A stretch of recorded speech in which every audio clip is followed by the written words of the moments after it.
Art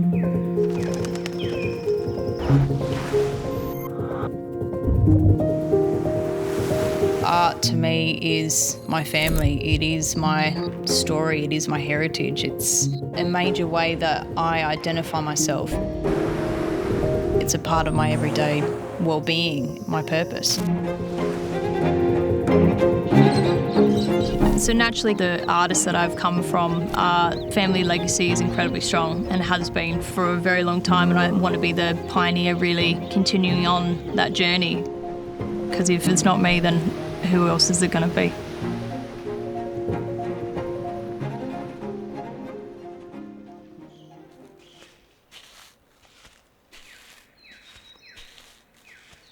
So today we're here at Anungnapa. This is a really special place for me. This is my grandmother's country. And right now we're sitting in the Sandover River. This is something that goes for miles and miles and miles, and it's a very sacred space for us here. We've got 4 generations of us still alive and here, very grateful for that, and my great-grandmothers are still with us today. The 2 of them are left and they're 103, and we are guessing around 99 years old, Nana Emily and Nana Galia. This area for me is special because it's what I paint about, it's what I've learnt about. My dreaming is called Anungnapa, my grandmother's country. It's something that she passed down to me. So coming out here really gives me that sense of drive and inspiration to tell my story through my art. I think one of the most highly requested questions we always tend to get asked is, what is dreaming? It is something that Aboriginal people, like our family in particular, hold close to their hearts. These are sacred narratives passed down through generations and revealing vital knowledge, cultural values and traditions. We share these stories through ceremonial, body painting, storytelling, song and dance. It's all crucial customs that preserve our unique identity and our culture. We can make everything look great from the outside in the art world, and it's beautiful, but the deeper core behind it is respecting our land, respecting everything it's provided, and how really beautiful and raw our culture is, and it's something that I'll never take for granted. Our traditional elders have lived on the land their entire lives. They've hunted, they've made damper from scratch, they've found bush tucker and bush food, and that's just how they survive. My father's Fred Torres, so he established Jade Gallery back in officially 1993, but he really started in the 80s. He had a gallery in almost every state of Australia and positioned himself in New York as well at that stage. And he was the leading supplier of Utopia art really in the world.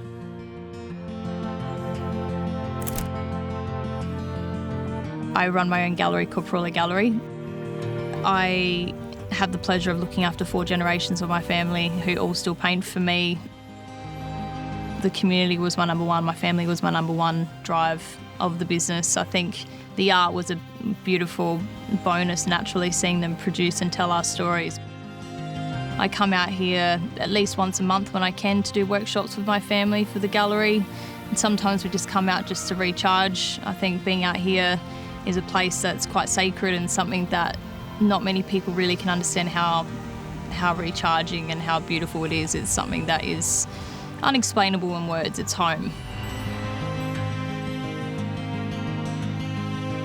Painting to me has been my safe ground, my peace zone. It brings me back to my people, it brings me back to my culture, and it reminds me why I got into this industry to begin with. I live a very corporate and business structured life back in Adelaide, and then here I get to live a more natural, stress-free, relaxing time, which is really good to have the balance between the two. I'm lucky to have this experience where I get to come out here. My 2 best friends have WaveRunners. I've had them for forever. Every time they went out, I would be like, yep, so what time? Where are you going to be? And I'd be rushing down to the ocean to meet them.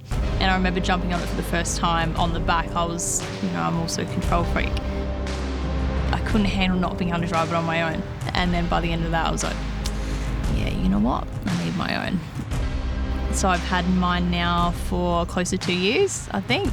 I have a Yamaha GP1800. Any chance that water's flat, I am gone. I am out. Everything is dropped, including the paint brushes. They're down and I'm out on the water.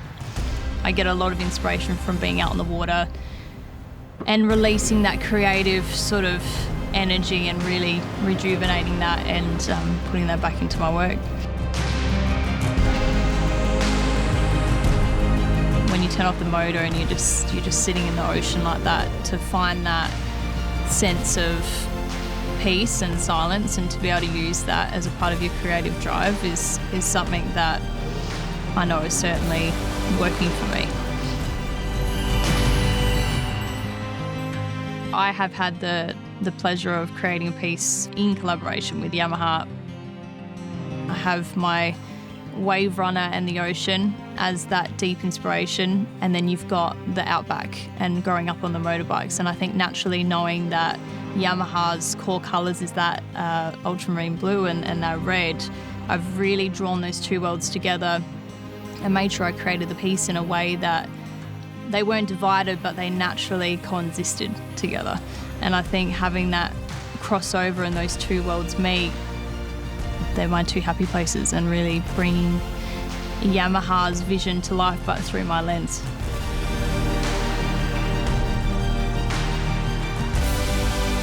My dream for Aboriginal art is to continue to showcase it around the world, continue to allow people to understand.